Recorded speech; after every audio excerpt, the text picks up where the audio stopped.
Legenda misteri mak lampir yang berlaku di Sumatera Barat begitu terkenal di kalangan kita, mengisahkan seorang wanita yang penuh misteri dengan ketamakan dan halu kuasa. Karena kemaru kuasa, mak lampir sanggup melakukan apa saja demi mencapai cita-citanya. Mengamalkan ilmu hitam dan menguasai sihir jahat antara yang menjadi strategi ampuh untuknya supaya kekal berkuasa.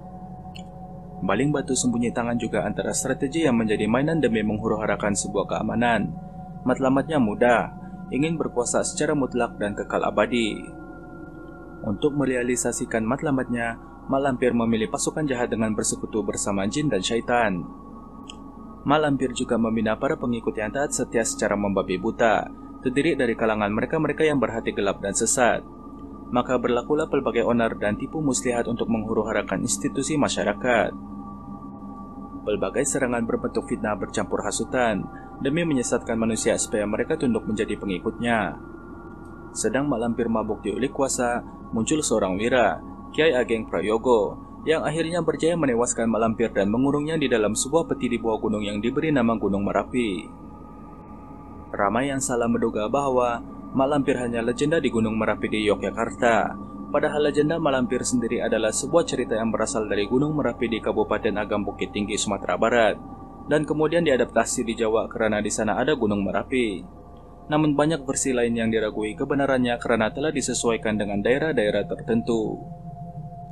Legenda mak lampir ini juga sangat berkaitan dengan legenda 7 manusia harimau, yang juga berasal dari Sumatera Barat sebagian provinsi Bengkulu dan Lampung.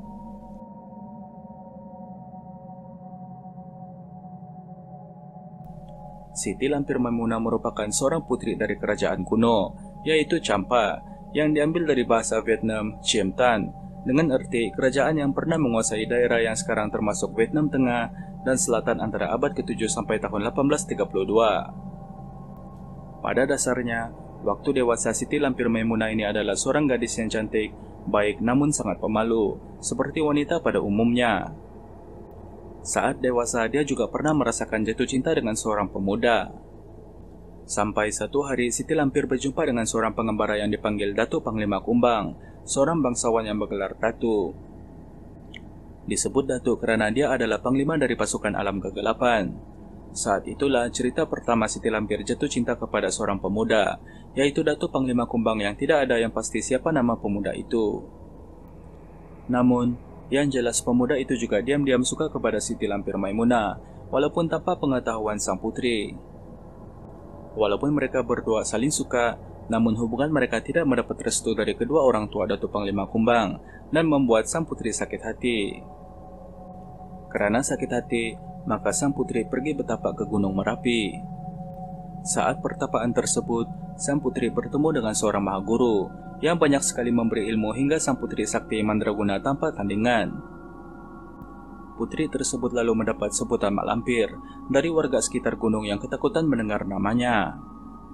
Di sisi lain, walaupun tidak mendapat restu dari orang tua Datuk Panglima Kumbang, mak lampir terus mencari pujaan hatinya tersebut, akan tetapi ia tidak pernah bertemu.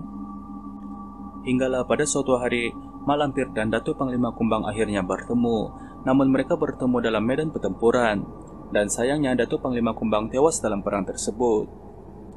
Mak lampir sangat menyesali kematiannya, terlebih ketika ia mengetahui jika Datuk Panglima Kumbang juga mencintainya. Dia tidak rela orang yang sangat dicintainya mati. Akhirnya mak lampir berusaha menghidupkan kembali Datuk Panglima Kumbang dengan cara mengikatkan jiwa Datuk Panglima Kumbang di bumi. Kesaktian yang dimiliki mak lampir berjaya menghidupkan semula Datuk Panglima Kumbang, namun ilmu yang digunakan menyebabkan wajah mak lampir berubah menjadi buruk dan sangat menyeramkan. Walaupun dengan wajah tersebut, mak lampir berharap Datuk Panglima Kumbang tetap mencintai dan menerimanya dengan tulus. Namun yang terjadi adalah sebaliknya. Pengorbanan yang dilakukan oleh mak lampir tidak dihargai oleh Datuk Panglima Kumbang. Pujaan hati mak lampir tersebut malah menganggap wanita yang telah menghidupkannya itu adalah syaitan, dengan wajah buruknya, dan sejak itu, pertempuran gaib terus terjadi, membuatkan ramai orang takut dengan mak lampir. Disebutkan dalam kisah lain yaitu, mak lampir yang sudah berumur ratusan tahun memilih pindah ke Pulau Jawa, dengan tujuan untuk membuat ilmu yang dimilikinya semakin sempurna.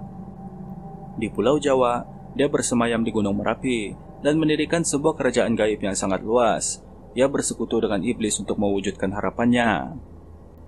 Karena hal tersebut, mak lampir boleh hidup hingga ratusan tahun dan menjadi siluman. Ia tidak akan mati dan terus mengganggu manusia. Walaupun legenda mak lampir memang sangat terkenal, tetapi itu hanyalah kisah rakyat dan tiada siapa yang mampu membuktikan kisahnya dengan jelas.